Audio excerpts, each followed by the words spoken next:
একটু প্রশ্ন জানতে চাচ্ছি। দেখি এরকম প্রশ্ন ঘ প্রশ্নে দুটো ঘ প্রশ্ন আসে এরকম, এটা P1, এটা V1, এটা P2, এটা V2। আচ্ছা আমাকে একজন বলবা, দেখি যদি পারো তাহলে তো ভালোই, আমার এটা করতে হলো না। 1 ATM, এটা 400 ml, এটা 400 ml, দুটো 400 ml, আর P2 হচ্ছে 1.5 ATM। আচ্ছা এখানে কোনো চাপ কিছু দেয়া নাই, তখন তোমাকে যদি বলা হয় মোট চাপ ডাল্টন সূত্র মানে কিনা, মোট চাপ ডাল্টনের সূত্রকে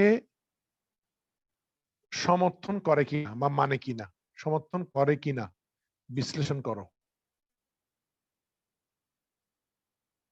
আচ্ছা এটা ঘ প্রশ্ন, গতে একটা অঙ্ক আসবে, আমরা অঙ্ক তো শেষ করব, অঙ্কের কাজ আরো অনেক বাকি আছে, এগুলো করতে হবে। আমরা অঙ্ক করাইছি কি ব্যাপন আর ডাল্টন, আর তো অঙ্ক করাইনি, অঙ্ক আরো আছে, আরো কাহিনী আছে অঙ্কের, ওখানে যে আস্তে যে ফাঁকে ফাঁকে অঙ্ক করে, ফাঁকে ফাঁকে থিওরি ফাঁকে ফাঁকে অঙ্ক করাইতে হবে। এবারটা দিয়ে থাকো সবাই। এখানে একটা পর্যবেক্ষিত চাপ দেওয়া থাকে, এখন দেয়া নাই। এই ঘতে দুইটা প্রশ্ন আসে, একটা হচ্ছে কোনটা ব্যাপন বেশি, এটা নিয়ে একটা প্রশ্ন হয় ঘতে, অথবা আসবে এই ডাটাটা ডাল্টন সূত্রে মেনে চলে কিনা। পর্যবেক্ষিত চাপও দেয়া নাই, কে পারবে? তাহলে কি করবা? এখানে কোনো পর্যবেক্ষিত চাপ দেয়া নাই, আমি 2 নম্বর অঙ্কে পর্যবেক্ষিত চাপ দেওয়া ছিল, দিছিলাম 0.9 ATM, এখন দেয়া নাই। তোমার যদি প্রশ্ন বলে যে মোট চাপ ডাল্টন সূত্রকে সমর্থন করে কিনা বিশ্লেষণ করো, ঘ নম্বর প্রশ্ন, গতে একটা অঙ্ক থাকবে, তাহলে কে বলতে পারবা এটা কিভাবে সমাধান করবা? স্যার এখানে কি তাপমাত্রা আছে? তাপমাত্রা নাই, তাপমাত্রা থাকলেও তাপমাত্রা স্থির, ডাল্টন সূত্রে তাপমাত্রা স্থির আজীবন থাকতে হবে, তাপমাত্রা কোনো কাজ নেই এখানে, ডাল্টন সূত্রে কখনো তাপমাত্রা কাজ থাকে না। একজন বলো দেখি, এখানে পর্যবেক্ষিত চাপটা দেয়া নাই, পর্যবেক্ষিত চাপ দেওয়া থাকলে কিন্তু অঙ্কটা এক লাইন হয়ে যাবে, মোট চাপের কি হলো সূত্র দিয়ে, তো সেটা পর্যবেক্ষিত চাপের সাথে মিলে গেলে তাহলে মেনে চলে। যেমন উদাহরণ 2 নম্বর ছিল, 34 পৃষ্ঠ উদাহরণ 2 ছিল, আমি পর্যবেক্ষিত চাপ লিখে দিয়েছিলাম 0.9 ATM লিখে দিয়েছিলাম। এখন পর্যবেক্ষিত চাপ দেয়া নাই, যে তোমাকে বলে এটা আনফরচুনেটলি প্রশ্নটা বাদ পড়ে গেছে আমার, এতগুলো এত অঙ্ক করাইতে গিয়ে, এই জন্য বলছে প্রত্যেক টপিক যাওয়ার সময় একটা পাতা খালি রাখবা, অন্য বইতে যদি বেশি থাকে কিছু অতিরিক্ত থাকে, আমি তো অন্য বইতে চাইনি, এখন শুধু অক্ষরপত্র শেষ করার চেষ্টা করতেছি আগে, তারপর অন্য বইতে একটু যেতে হবে, এই টপিক গুলা কিছু বেশি একটু থাকলে একটু পড়াই দেবো, শেষে যাবে, একই জিনিস তো বারবার ধরবো না। এবার শোনো যেটা বলতে চাচ্ছি, একজনে বলো, কার মাথায় আসে দেখি, রামিসে বলো স্যার এটা কি করে বের করবো ডালের সুদ মেনে চলে কিনা।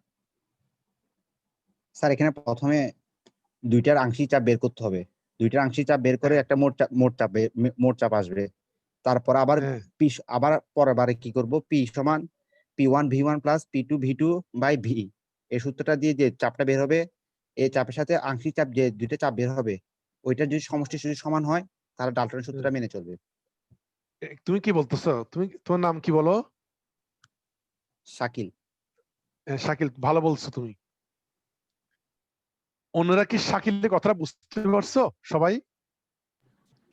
জি স্যার। জি স্যার। হ্যাঁ, শাকিল কি বলছে বলতো, শাকিল কি বলছে? স্যার যদি এখানে, হ্যাঁ না শাকিল তুমি আর কিছু বলার দরকার নাই, তুমি বুঝছো, আমি বুঝছি, দেখি তোমার কথা অন্যরা বুঝছে কিনা আমি দেখতে পাচ্ছি। অন্যরা বলো শাকিল যেটা বলছে সেটা কি বলছে, একটু বুঝে বলো তো আমাকে, এই রামিসে বুঝে বলো তো একটু, তোমরা বুঝছো বলো না, তাহলে আমি নতুন পড়া চলে যেতে পারবো। পর্যবেক্ষিত চাপ দেয়া নাই, হ্যাঁ বলো আমাকে একজন বলো। স্যার শাওন আলাদা আছে, আলাদা শাওন? আংশিক চাপ বের করে। জি স্যার। হ্যাঁ শাওন বলো তো, ওই যে শাকিল বলছে, শাকিলের কথাটা কি তুমি কি বুঝছো, তুমি কিভাবে প্রমাণ করবে যেটা ডাল্টন সূত্রে মেনে চলে? এখানে ঘতে প্রশ্ন হবে দুইটা, একটা ব্যাপন, ঘর প্রশ্ন সাধারণত ব্যাপন থেকে হয়, ঘর প্রশ্ন সাধারণত সব ঘর পাবে, এটা বলবে যে এটি কোনটি বেশি অতিব্যাপিত হবে, এটা একটা প্রশ্ন। ঘতে থাকে, আপনার এটা থাকে, দ্বারের সাথে বেড়ে চলবে কিনা। শাকিলের প্রশ্ন শাওন কি বুঝছো, আমাকে একটু বুঝে বলো তো, তাড়াতাড়ি বলো, আমরা অন্য নতুন পড়ায় চলে যাবো।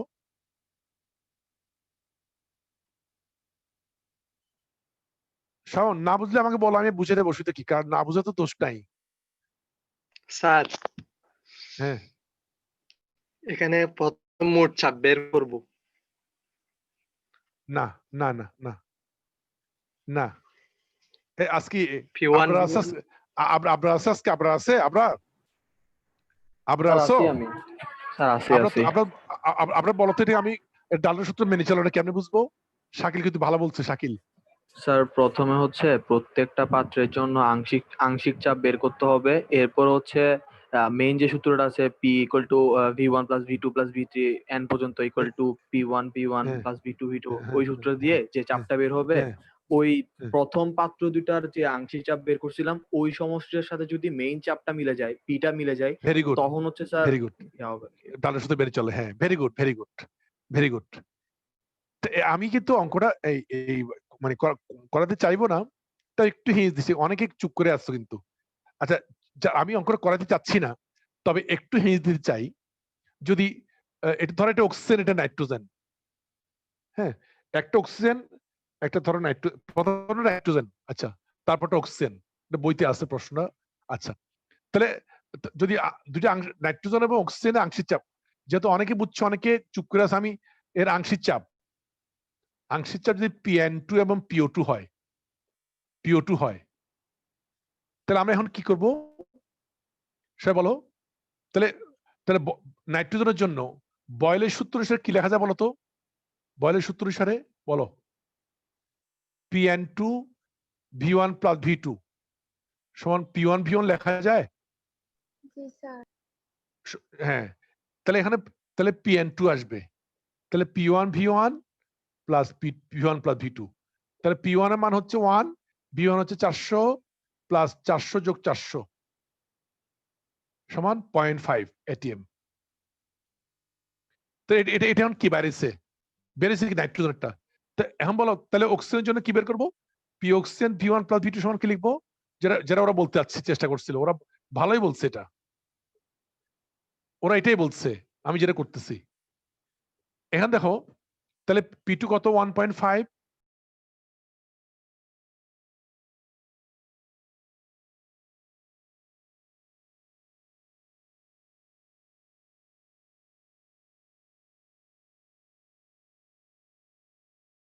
তাহলে P2 1.400 V1 প্লাস V2, এটা মান আসবে 0.75। দেখো, এটিএম এটা মান আসবে, যেভাবে বের করা দরকার। এখন এখন এখন অন্য একটু খেয়াল করো, এটা কিন্তু ইম্পর্টেন্ট প্রশ্ন। এই দেখো, তাহলে এখানে মোট চাপ সমান কত বলো তো? মোট চাপ বলো, PON2 প্লাস PO2 না? PN2 মান কত বলো? 0.5, PN2 মান কত? 0.75 ATM। বলো মান কত বলো তো? 1.25, তাই না? আচ্ছা, এখন আসো, এখন তুমি পর্যবেক্ষিত চাপটা বের করে ফেলছো, যেটা দেওয়া নাই প্রশ্নে, সেটা তুমি বের করো। পর্যবেক্ষিত চাপটা বেড়ে গেছে, এখন পর্যবেক্ষিত চাপটা বেরোলো, পর্যবেক্ষিত মোট চাপ বেড়ে গেছে। এখন প্রশ্নে দেওয়া নাই, তুমি বের করে নিচ্ছে এখন মোট চাপটা। এখন কি করবো তুমি দেখো, হিন্সটা দেখো কি করতে হবে। তো এখন আমার সূত্রটা কি বলো? আচ্ছা, একটা কথা একটু বলে রাখি, শোনো। P সমান P1 প্লাস V1 P2 বা V2, এই সূত্র তো জানো না সবাই? কি বলে, এই সূত্র জানো কিনা বলো? তাহলে বলো, জি স্যার। তাহলে V1 প্লাস V2 সমান কি V লেখা যাবে? জি স্যার। আচ্ছা, মোট আয়তনকে V লিখছি আর কি, তাহলে কি লেখা যায়? P সমান P1 V1 plus P2 V2 into V, এটা উদাহরণ আছে অঙ্কটা। PV সমান P1 V1 plus P2 V2। দেখো তো দেখো তো এখন এই সূত্রে বুঝো কিনা, দেখো তো সবাই একটু বড় তাকাতো, দেখো এই সূত্রে বুঝো কিনা, সবাই বলো, এটা কিভাবে এটা আনছি বুঝছো কিনা বলো আগে, স্পষ্ট করো, চুপ করে থাকবে না তো, চুপ করে থাকলে হবে না তো। মেয়েরা বলো, তার টাইম চলে যাচ্ছে, মেয়েরা বলো টাইম চলে যাচ্ছে। টাইম চলে যাচ্ছে, বলো না। এই লেখাটা বুঝছো কিনা? জি স্যার। জি স্যার। তাহলে তাহলে শোনো, তাহলে কি লিখবো আমরা? আবার আমরা পাই মোট চাপ, পর্যবেক্ষিত চাপ পেয়ে গেছে এখন। এটাকে আবার এটার সমান যদি হয় মোট চাপটা, তাহলে ডাল্টন সূত্র মেনে চলে। এটা কিন্তু খুব গুরুত্বপূর্ণ প্রশ্ন কিন্তু। আবার আমরা জানি, তাহলে কি হবে বলো? পি সমান পিবি সমান P1 V1 plus P2 V2। তাহলে এখানে ভি মোট আয়তন মোট চাপ, পি সমান তাহলে কি হবে? P1 plus P2 V2। তাহলে 1 ইন্টু 400 প্লাস 1.5 ইন্টু 400 ভাগ 400 প্লাস 400 সমান 1.25। তো এই চাপটাই চাপ, এই মোট চাপ এই মেন চাপ মিলে গেছে কিনা বলো আগে? মিলে গেছে কিনা বলো? জি স্যার। তাহলে জি, এই জন্য স্যার। ডাল্টন সূত্রে উভয় চাপ এখন সমান হয়ে গেছে। এই পর্যবেক্ষিত চাপটা আমরা বের করে নিছি, সেটার সাথে এটা মিলে গেছে। তখন বলবো যে ডাল্টন সূত্রে মেনে চলবে। পুরো অঙ্কটা বুঝছো কিনা বলো আগে? জি স্যার। আর যদি এটা ডাইরেক্ট দেওয়া থাকতো, এটা ডাইরেক্ট দেওয়া আছে, তাহলে তোমার এগুলো করার দরকার নেই, এটা করলে হয়ে যেত। একটু করার পর পর্যবেক্ষিত সাথে মিলে গেলে তখন ডাল্টন সূত্রে মেনে চলে। তোমাকে পুরো কনসেপ্টটা ক্লিয়ার করতে পারছো? জি স্যার। আচ্ছা, তাহলে এটা উদাহরণ 5 করা আছে। উদাহরণ 5 এই নিয়মটা করা আছে, একটু দেখবা। উদাহরণ 5 পেজ নাম্বার লিখে রাখবে। ইম্পর্টেন্ট প্রশ্ন, আনফরচুনেটলি ব্যাখ্যাটা ক্লিয়ার করি নাই আর কি। 31-32 লেখো, উদাহরণ 5 খাতা লিখে রাখো, এইটা লেখো পেজ 31-32 উদাহরণ 5 লেখো লেখো পেজ 31-32 উদাহরণ 5। এটা এই নিয়মটা দেওয়া আছে ওখানে। আশা করি পরীক্ষা আসতে পারবা। আচ্ছা, এবার মেইন জায়গায় চলে যাও। পেজটা লিখে রাখো, পেজ 31-32 উদাহরণ 5। আচ্ছা, এটা কিন্তু ভালো করে দেখবা আজকে। পেজ 31-32 উদাহরণ 5 অক্ষরপত্র। আচ্ছা, এবার তোমাদের, আচ্ছা এবার সবাই শোনো যেটা একটু বলতে চাচ্ছিলাম। এখন আমরা কি কি সূত্র কাজে লাগবে দেখো, খাতা লেখো, খাতা লেখো। গাণিতিক সমস্যা, সবাই লেখো গাণিতিক সমস্যা। এখান থেকে আবার গ নম্বর প্রশ্ন আসবে, এখান থেকে গ প্রশ্ন এখান থেকে দেবে। গাণিতিক সমস্যা পেজ নম্বর 49 দেখো, পেজ নম্বর 49 গাণিতিক সমস্যা। গাণিতিক সমস্যা পেজ নম্বর 49। আচ্ছা, এখানে সি এর মান আমি একটু বলছি, গত ক্লাসে বলছি 3 লাগবে, অথবা সি এর মান C1 square, C2 square, C3 square, Cn square, এটা লাগবে, এই সূত্র লাগবে। অথবা সি এর মান √3p/d, এটা লাগবে। যখন যেটা প্রয়োজন সেটা তখন ইউজ করব। এই 3টা সি এর মান আমার বারবার কোনো কোনো লাগতে পারে, কোনটা কখন কোথায় লাগবে সেটা সেভাবে ইউজ করব। অঙ্ক ঢুকার আগে কিছু কথাবার্তা বলতে হবে, যেটা যখন লাগবে সেটা তখন ইউজ করব। ঘনত্ব দেওয়া থাকলে এটা ইউজ করবো, অনুগুলো ব্যাগ দেওয়া থাকলে এটা ইউজ করবো, আনইউজ দেওয়া থাকলে এটা ইউজ করবো। স্যার একটা তাহলে প্রশ্ন আমাদের আছে। প্রয়োজন অনুসারে বলো, প্রশ্ন বলো। স্যার কোনো ম্যাথে যদি আপনার কোনো গ্যাসের ঘনত্ব দেওয়া থাকে পার্টিকুলারলি, তখন কি স্যার ওই গ্যাস মানে ওই ম্যাথে যদি ওই গ্যাসটার আণবিক ভর লাগে, তখন কি ওই গ্যাসটার যে নির্দিষ্ট আণবিক ভর থাকবে ওটা কি ব্যবহার করতে পারবো, নাকি হচ্ছে ঘনত্ব থেকে বের করব? ঘনত্ব থেকে বের করতে হবে। যদি নির্দিষ্ট আণবিক দেওয়া থাকে তুমি ব্যবহার করতে হবে, তাহলে তো গ্যাসের নাম উল্লেখ থাকবে। যেখানে ঘনত্ব থাকবে সেই গ্যাসের নাম উল্লেখ থাকবে না সে গ্যাসে। ওটা মানে কারণ হচ্ছে ঘনত্ব দেওয়া থাকা মানে হচ্ছে তুমি গ্যাসটি চিনে নিতে হবে, তোমাকে আণবিক বের করে নিতে হবে। তুমি প্রত্যেকটা অঙ্ক দেখবা যেখানে ঘনত্ব থাকবে সেখানে গ্যাসের নাম উল্লেখ থাকবে না। ঘনত্ব দেওয়া থাকা মানে তুমি তথ্য দিয়ে আণবিক বের করে নাও। আর আণবিক ছাড়া তুমি কখনো আরএমএস ব্যবহার করতে পারবে না, আণবিক বের করতে পারবে না।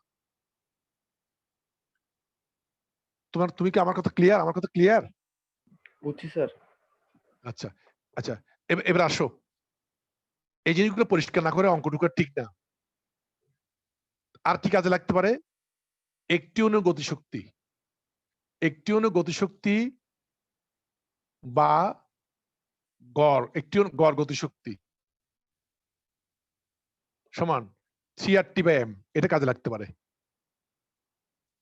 একটি গতিশক্তি বা গড় গতিশক্তি 3RT বাই সরি হ্যাঁ 3RT বাই কি বলো 3RT বাই কি 2 না ইনটু ভাগ n এ একটি অনুজনে আসলে তাহলে এক মোল গ্যাসের গতিশক্তি কত বলতো এক মোল গ্যাসের গতিশক্তি কত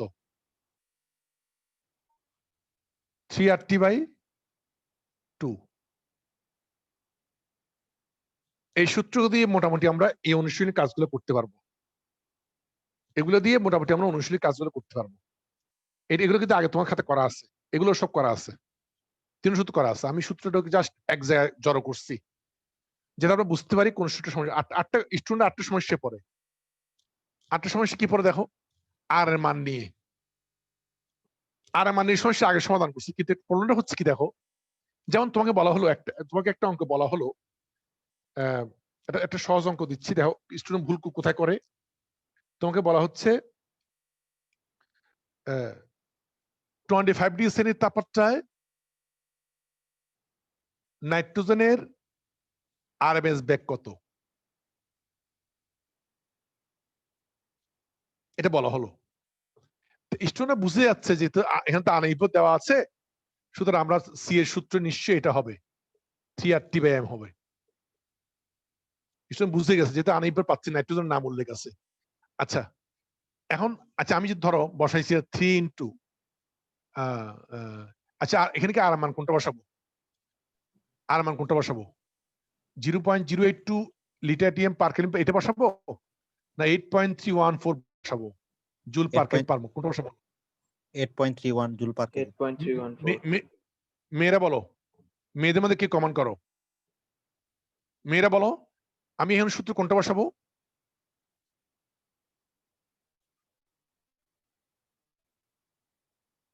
বিথি বল বিথি আছে না বিথি বলো আমি কোন সূত্রকে এখানে কোনটা ইউজ করবো এখানে কেন ইউজ করবো বলতে হবে আবার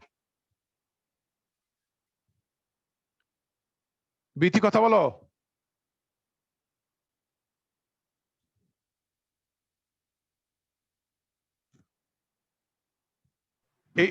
এখানে কোনটা ইউজ করবো বলো বিথি বলো কোনটা ইউজ করবো বিথি আচ্ছা ও কথা বলছে না রামিজ বলো তাদের বলো টাইম নষ্ট হচ্ছে বলো জি স্যার বলেন এর কোনটা কোনটা এখানে কোন আমরা আরামান কোনটা ইউজ করবো বলো আরামান কোনটা ইউজ করবে এখানে স্যার 8.314 এটা কখন ইউজ করবো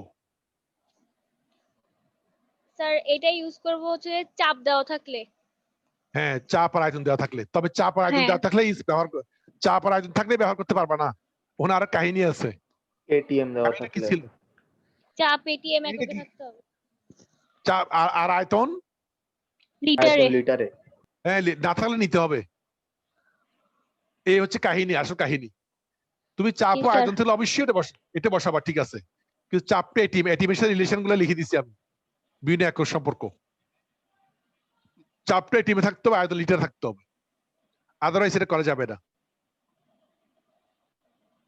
যে কথাটা স্পষ্ট বলতে আছে সবাই শুনবা সেটা হচ্ছে তাহলে চাপটাকে এটিএমে আয়তন লিটার থাকবে আচ্ছা এখন আমি আর মানে 8 পয়েন্ট তোমার কথা বসাইলাম তাপমাত্রা বসাবো 298 কেলভিন ভাগ এম এর মান কত বলো তো বলো রামেশ এম কত বসা বলো 28 হ্যাঁ ঠিক আছে 30 কেজি দিয়ে নিতে হবে ঠিক আছে ভেরি গুড এই যে ভুল স্টুডেন্ট করছে কারণ এই জুল কেলভিনটা হচ্ছে এমকেএস পদ্ধতি বা আন্তর্জাতিক পদ্ধতি বলা হয় এটাকে আন্তর্জাতিক পদ্ধতিতে এটা হচ্ছে আর এর মান আইএস সিস্টেমে আন্তর্জাতিক পদ্ধতি ইন্টারন্যাশনাল সিস্টেমে আর এর মান এটা কিন্তু ইন্টারন্যাশনাল সিস্টেমে এটা এম এর মান এম হচ্ছে 28 গ্রাম গ্রাম হচ্ছে আন্তর্জাতিক পদ্ধতি না সিএস পদ্ধতি এই জন্য এখানে গ্রাম রাখা যাবে না এটা স্টুডেন্ট মাথায় থাকে না এই জন্য তো আমি অঙ্কটা ধরতাম না সহজ অঙ্কটা তাহলে এটা কোথায় নিতে হবে বলো রামিসে বলো কোথায় নিতে হবে এটাকে কেজিতে অবশ্যই এটা কেজিতে না নিয়ে আর আমার এটা বসানো যাবে না আর আমার আন্তর্জাতিক পদ্ধতি আর ভর রেখে দিছিল পুরনো পদ্ধতিতে তাহলে হবে না সবগুলো একই পদ্ধতি নিয়ে আসতে হবে, এই জন্য কেজি 10 টু দ্য 3 দিয়ে গুণ করতে হবে, বাকিগুলো ইজি কাজ। আচ্ছা ঠিক আছে, আচ্ছা এটা মান পাবো, ধরো 515.12 পাইছি, এককটা কি হবে? এই কাহিনীগুলো স্টুডেন্ট, এই ভুলগুলো স্টুডেন্ট খাতা কাটতে গিয়ে এই ভুলগুলো স্টুডেন্টের কাছে পাই, গণনার প্রশ্ন অঙ্ক দিই তো, অঙ্ক দেওয়ার পর এই ভুলগুলো করে স্টুডেন্টরা। এবার আসো সবাই একটু এদিকে তাকাও, এখন বলো এটা একক কি হবে? আমি বলো একক কি হবে, বলো এনে একক মিটার কি পার হবে? সেকেন্ড। ভেরি গুড, এমকেএস পদ্ধতি ব্যাগ এরকম, আরএমএস ব্যাগটা ব্যাগ, আরএমএস ব্যাগ অবশ্যই ব্যাগ, সে ব্যাগের এরকম এমকেএস পদ্ধতি অবশ্যই metre per second, CS centimetre per second, FPS এ ফুট পার সেকেন্ড, ফুট তো এখন ব্যবহার করে না ব্যাগের একক, এটা অনেক ব্রিটিশ পদ্ধতি ছিল আগে। তাহলে এখানে অবশ্যই আর মান মিটার পার সেকেন্ড হবে। এই ভুলগুলো যাতে আমরা অঙ্কের ক্ষেত্রে না করি। আর মান তুমি বসেছি ইন্টারন্যাশনাল সিস্টেমে আর গ্রাম রেখে দিছো, তা কেমনে হয়? গ্রামটা তো ইন্টারন্যাশনাল সিস্টেমে আর ভরের একক না, বড় কি হচ্ছে কেজি, এটা মাথায় রাখতে হবে।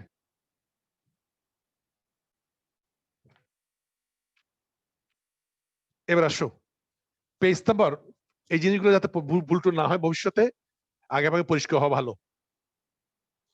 সোজা অঙ্ক ভুল করবা, ইন্টারমিডিয়েট পরীক্ষা কথা মনে পড়লে আজীবন পস্তাবা। শোনো পেজ নাম্বার 49, পেজ নাম্বার 49, এক নম্বর হচ্ছে আরএমএস ব্যাগ কি, এটা পড়াই দিছি। এটা কি বলছে তোমাদের? এক নম্বর প্রশ্ন, অঙ্ক না, এটা থ্রি দিয়ে বসে আছে। 49 পৃষ্ঠা খুলো, অক্ষরপত্র 49 পৃষ্ঠা খুলো সবাই। আচ্ছা তাহলে 49 পৃষ্ঠা অক্ষরপত্র খুলো, নিউ এডিশন বই খুলো। এক নম্বর প্রশ্ন আরএমএস ব্যাগ কি, এটা পড়ানোর দরকার নেই, এটা পড়ে ফেলছি। 2 নম্বর একটা অঙ্ক দেওয়া আছে, অঙ্কের ভিতর ইন করছে আরএমএস ব্যাগ কি। আচ্ছা আচ্ছা এখানে বলছি কি, প্রতি ডিগ্রি সেন্টিগ্রেড তাপমাত্রায় 5 গ্রাম, এটা করাইতাম না, 5 গ্রাম অক্সিজেনের গতিশক্তি কত? কত দেখো, এটা কিন্তু কোনো সূত্রে পড়ছে না, গ্রাম একটা ঢুকে দিছে এর ভিতরে, গ্রাম ঢুকে দেওয়াতে এখানে কোনো সূত্রে পড়ছে না। এটা আমি ইচ্ছে হলে দুইভাবে করতে পারি। গ্রামটা, আচ্ছা বলো গতিশক্তির সমীকরণ কোনটা বলো, ইকে সমান কত বলো? 1 মোল গ্যাসের ইকে কত বলো?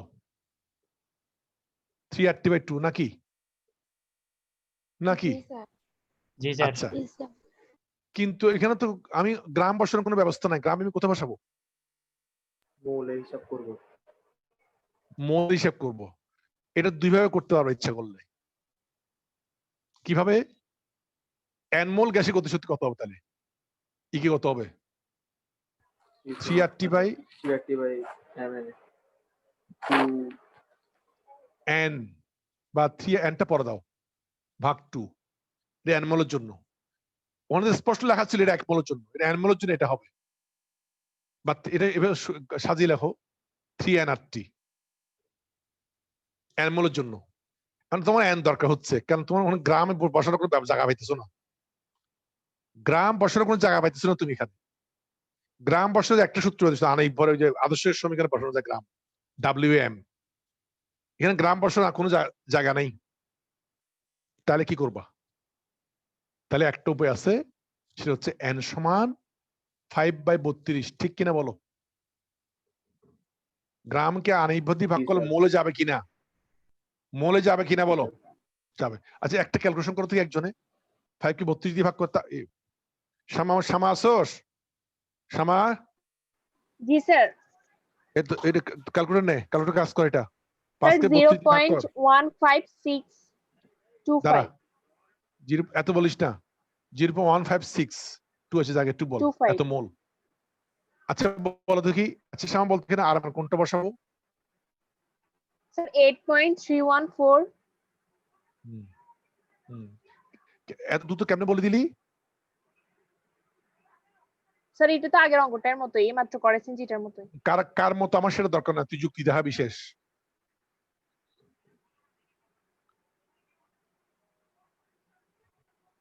আমার কথা হচ্ছে যুক্তি দেখাইতে হবে। কেন আমি আর মানে 0.02 বসাই নেই বলতো? স্যার সেরকম হলে তো আয়তন আর চাপটা লিটার আর এটিএম এ থাকতে হতো। এখানে তো আয়তন চাপের বংশও নাই। জি স্যার। আয়তন চাপ থাকতে হবে, সেটাকে আবার লিটার প্রেসে নিতে হবে, তারপর আর বসাবো। আয়তন চাপ থাকতে হবে, তাহলে লিটার প্রেসে নিতে হবে, তারপর আমি এটা বসাবো। কারণ আয়তন চাপই তো নাই, লিটার প্রেসে কাকে নেবো তাহলে? সুতরাং আর এর মান 0.02 প্রশ্নই আসে না। তাহলে আমরা কি বসাবো? তাহলে 8.314 জুলে বসাচ্ছি, ইন্টু 298 ভাগ 2। বলতে এককটা কি হবে? দেখ বুদ্ধি আছে কিনা? স্যার জুল হবে। জুল।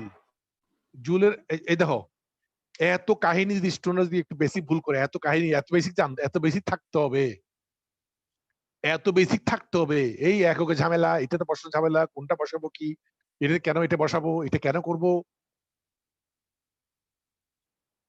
যেহেতু তুমি আর মান জুলে বসাইছো, একটা শক্তির এক জুল, যেহেতু এটা গতিশক্তি, একটা শক্তি, সুতরাং জুল অবশ্যই তোমাকে ইউজ করতে হবে। তাহলে এটা এটা এটা তো জুল অ্যান্সার। একটু খাতায় উঠে নাও, যাদের দরকার অবশ্যই খাতায় উঠাবা। অঙ্কটা সব ধরা আছে সামনে, আমি বারিকার দেবো, কিন্তু এই কয়েকটা করা আছে, বারিকার দেবো।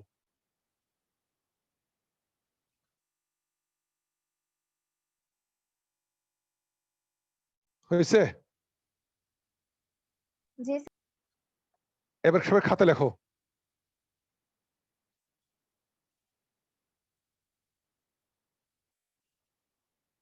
আঠারো থেকে 27 বারিকাস, 18 থেকে 27, 18 থেকে 27 বারিকাস। যত বারিকাস দেওয়া যায়, যত তোমাদের দিয়ে হাতে দিয়ে অঙ্ক করানো যায়, তত ভালো। 18 থেকে 27 বারিকাস, এইচডব্লিউ। পৃষ্ঠা তো 49 পৃষ্ঠা বলে দিছে একটু আগে। পারবো মনে করে সহজ অঙ্ক ভুল করবি না পরীক্ষাতে, সহজ অঙ্ক আটকে দিতে পারিস। কঠিন অঙ্ক স্টুডেন্ট আটকায় না, আটকে সহজ অঙ্কে। কঠিন গুলোর উপর বেশি জোর দেয় স্টুডেন্টরা।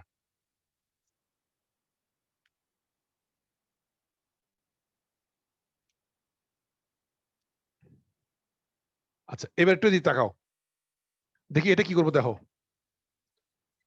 এখানে বলা আছে 27 ডিগ্রি সেন্টিগ্রেড তাপমাত্রায় 0.987 এটিএম চাপে, এটিএম চাপে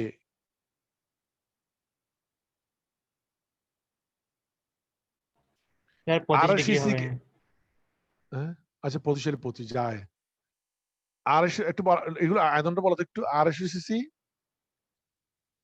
গ্যাস, এখানে শোনো স্টুডেন্ট, স্টুডেন্ট সবগুলো একরকম না, কারো স্টুডেন্ট গুলো অনেক দেখবে যে কি স্টুডেন্ট, সবগুলো স্টুডেন্ট আছে তো কম বেশি, সবার জন্য বলতে হয়, সবার ম্যাথে একরকম না। সমস্যা হচ্ছে এখানে, কে বলতেছে স্যার এত সহজ অঙ্ক করাচ্ছে কেন, অনেকের ধারণা মনের ভিতরে হয়ে যায়। কেন করাচ্ছে টিচার হলে বলতে পারবো, টিচার হয়েও না, ডাক্তার ইঞ্জিনিয়ার হবা এটা চাই। তাহলে দেখো, এত চাপে 250 চাপে সেন্টিমিটার গ্যাসে, সিসি গ্যাসে গতিশক্তি নির্ণয় করো, গতিশক্তি।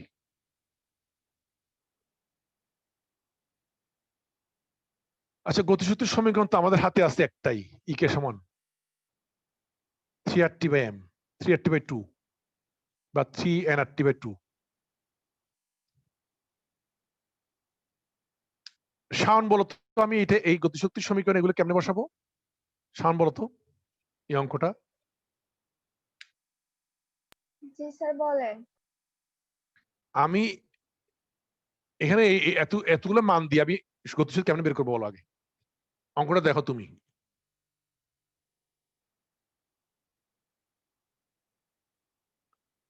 গতিশক্তির সমীকরণ কি এই চাপটা বসানোর ব্যবস্থা আছে? না স্যার। তাহলে আমি এখন কি করব?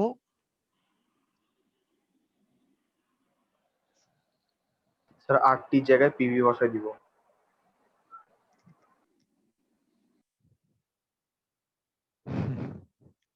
আরটি যা পি বসাবো। আরটি যা পি বসালে কিন্তু হবে হবে কি না? না হবে না?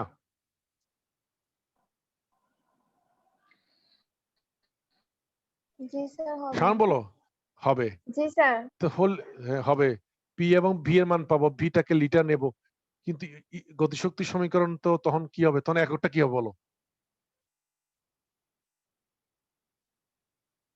জুল একে বসানোর মতো তোমার কোনো পরিস্থিতি থাকবে না ওখানে পিভি বসাইলে।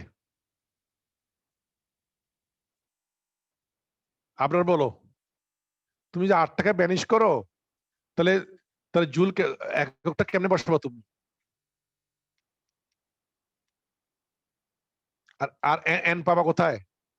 আচ্ছা আচ্ছা, এনটা কোথায় কি করে এন কি করবা তুমি? আবার আমার প্রশ্নের উত্তর দাও। জি স্যার। এন কোথায়, এন কি করবা তুমি? স্যার ও তো এন কে এক মোল ধরছে দেখে তো আরটি জায়গায় পিভি বসাচ্ছে না। খুব ভালো কথা। 8টি যা পিভি বসালে তোর একক তো জুলে রাখতে হবে। এখন কি করবি তখন? শক্তির একক তো জুল।